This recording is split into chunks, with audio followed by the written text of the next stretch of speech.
சேகர் பாபு வந்துங்க, அவர் வந்து திமுகவினுடைய ஒரு பிரச்சார பீரங்கியா.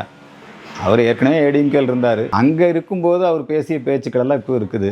உண்மையிலேயே ஆன்மீகத்தில் அவங்க வந்து ஏதாவது சேவை செய்கிறதாக இருந்தால் நீங்கள் பாருங்கள், எவ்வளவு பெரிய பிரச்சனைகள், கோயில் சொத்துக்கள் கொள்ளை போய் கொண்டு இருக்கிறது. கோயில்களுக்கு எந்த இடத்துலையும் இவங்க எந்த விதமான நன்மையும் செய்கிறது இல்லை. எந்த பூஜை எந்த விழாவாக இருந்தாலும், திருவண்ணாமலை கிரிவலமாக இருக்கலாம், எல்லாத்துலேயும் திமுக காரங்க தான் முன்னாடி வந்து நின்றுக்கிறாங்க.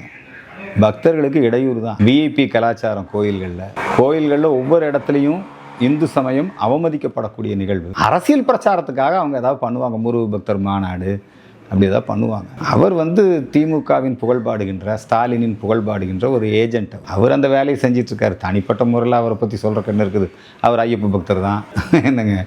ஆனால் கோயில்களுடைய நிர்வாகம், அரசே ஆலயத்தை விட்டு வெளியேறு, அரசியல்வாதி அரசு ரெண்டுமே கோயில் இருக்கக்கூடாது, அறங்காவலர்களை கொண்டு கோயில்களை நடத்த வேண்டும்ங்கிறது எங்கள் நீண்ட நாள் கோரிக்கை. அதனால் இது ஆன்மீக அரசெல்லாம் கிடையாது. ஆன்மீக அரசாக இருந்தால் இப்போது நம்முடைய இந்து பண்டிகைகளுக்கெல்லாம் அவங்க இன்னும் வாழ்த்து ஒன்றும் சொல்கிறது இல்லையே, வெளிப்படையாக தானே சொல்கிறாங்க. போலி வேஷம் தான், போலி ஆன்மீகம் தான். அவங்க ஆன்மீக அரசுன்னு சொல்லிக்கிறதுக்கு அருகதையற்ற ஒரு அரசாங்கம்.